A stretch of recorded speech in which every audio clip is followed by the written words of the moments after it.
Donc tu fais un semis, un franc, une bouture, qu'importe. Là tu peux mettre, il y a deux façons de faire. Tu peux prévoir les futures charpentes qui vont ployer et à partir, c'est là que ça va t'indiquer l'emplacement où tu vas faire tes quelques semis ou placer quelques boutures de la même espèce ou de la même famille en tout cas, pour que ça puisse se greffer. Bah, pour faire simple. Il y a aussi le fait que si tu greffes des variétés pleureuses ici, qui rampent, qui font tout un bordel, qui se font à moitié bouffer par des animaux, si tu arrives à les faire ramper au sol, ça sera que mieux. Au pire, tu peux mettre, je sais pas, des troncs d'arbres, des cailloux dessus, tu peux les cerner, donc c'est-à-dire quand il y a la branche, en fait, tu enlèves un anneau d'écorce. Donc bon, bah, ça ressemble à... faut garder juste le squelette. Donc ça fait quand même un... Hop, ça c'est tout blanc, et là c'est tout normal.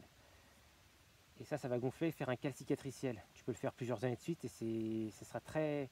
Si c'est occulté de la lumière, ça va être un endroit où il ne faut pas grand chose, tu mets des petites graines et puis ça va, en germant, ça fait assez d'oxyne, assez d'hormones de croissance pour émettre des racines. Le cal cicatriciel est facile à atteindre, mais de là à ce qu'il y ait des émotions de racines, sinon il faut connaître les hormones spécifiques pour chaque espèce, c'est pas facile à trouver. Mais ça peut après du coup se commander dans des entreprises par seau entier, l'hormone spécifique à ton espèce. Donc c'est un peu le bordel, désolé, c'était pas le but, hein. J'essaie de faire simple, mais le truc est simple. Hein, l'idée c'est que les animaux aient à bouffer et que lui, ton arbre, ça lui fait plus de racines. Voilà, éventuellement si tu fais à la verticale, à un moment partir des trucs verticaux, à partir des racines déjà en place, tu peux les greffer dans la charpente qui risque de se casser à un moment.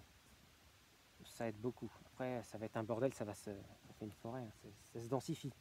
À la fois, plus c'est dense, moins tu as besoin d'animaux pour entretenir. C'est-à-dire, moins il y a de ronces qui viennent, qui sont vigoureuses et qui... Donc c'est forêt aux prairies. Et eux, ils t'entretiennent les milieux ouverts, mais les endroits qui se referment, il faut que ce soit extrêmement dense pour ne pas avoir les ronces à gérer.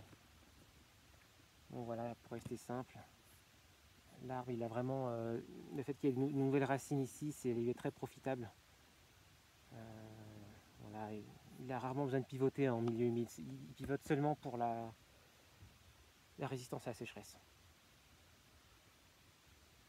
2 minutes, qu'est-ce que je pourrais dire d'autre, pour augmenter la vitesse de cet arbre, on peut le repiquer 3-4 années de suite. En fait, le fait de couper son pivot, il gagne du temps vu qu'on est là un peu pour le surveiller, il n'a pas à crever, un peu comme pour les légumes.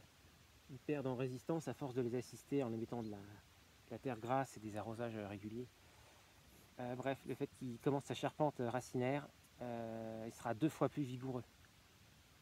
Je crois que je l'ai déjà dit dans une vidéo, la raison pour laquelle les poireaux poussent plus vite, sont plus gros quand ils sont repiqués 3-4 fois. Voilà, j'espère que c'est clair.